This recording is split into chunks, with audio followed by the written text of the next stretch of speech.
let's talk about how the world is watching this. The Western world clearly watching how India and Australia ties are getting stronger. India is being noticed. India is ensuring that it's not just Japan and Australia, but also the Indo-Pacific Islands.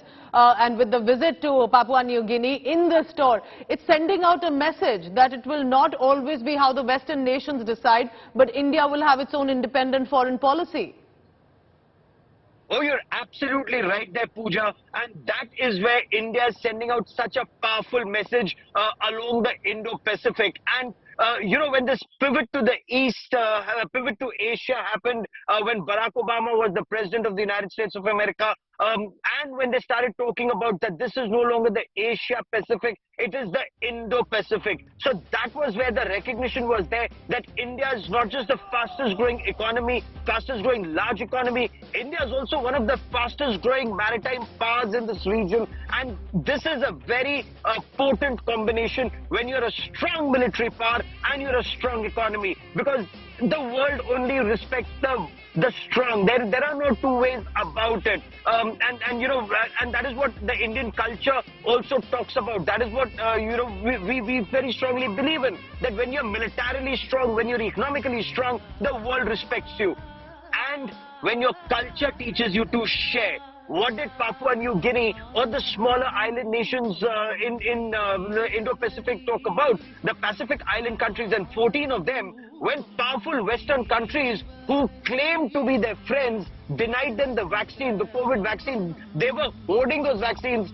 India went out of our way to give them those vaccines. That saved lives, and that is why James Marpe, the Prime Minister of Papua New Guinea, he even mentioned it, that respect for Prime Minister Narendra Modi came from his heart, and that is why he bent down and touched the Prime Minister's feet. That was actually one nation's gratitude towards another nation, and the way the Prime Minister also hugged him back, that's a warm embrace between friends.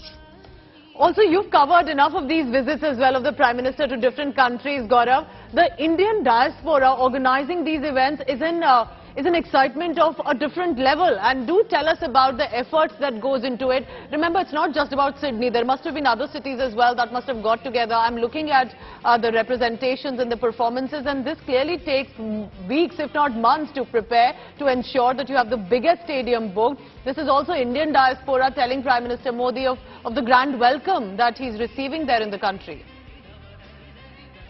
You're absolutely right. So yes, we covered Howdy Modi at Houston. We covered the Prime Minister at Madison Square Garden. The India Today team was covering the Prime Minister in Australia in 2014 and at Wembley in the United Kingdom. You're absolutely right. There's a lot of effort that goes into it.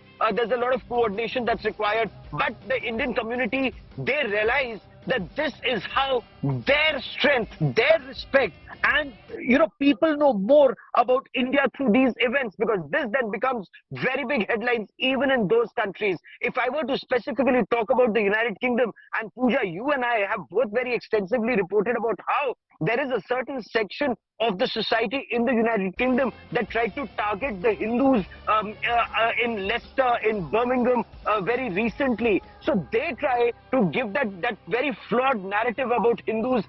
You've lived through it in Jammu and Kashmir yourself, so you know what's it like when the victim is blamed, when victim shaming is done, and for whatever reason. Now events like this put India out in Australia, Gaurav, in Australia, they've had so many temples that have been desecrated, graffiti by Khalistan extremists that have been put. There have been literal physical attacks that have happened on the Indian diaspora, on the Hindus who tried to counter the Sikh extremists. And now this is also then a message of a united Indian diaspora, the manner in which we have dance performances from Assam, Gujarat, Tamil Nadu coming together to say that in Australia we are united and will not have anyone try to put us and throw us in a corner. Absolutely. Unity and diversity in the correct sense of the word. Those few Khalistani radicalized elements, whether they operate out of Canada or United Kingdom or in pockets of Australia. And incidentally, Prime Minister Narendra Modi has very strongly taken up the attacks on Hindus or the actions of Khalistanis against temples. not just in Canada and the United Kingdom, but also in Australia. And we are told he's been reassured by the Australian Prime Minister Anthony Albanese that there would be swift investigation and the guilty will not be spared. Because this is not freedom of expression. This is not democracy. The United Kingdom is realizing it rather late in the day after having suffered, with the world's assorted terrorists living in the United Kingdom. And thinking that that was freedom of expression. That clearly isn't.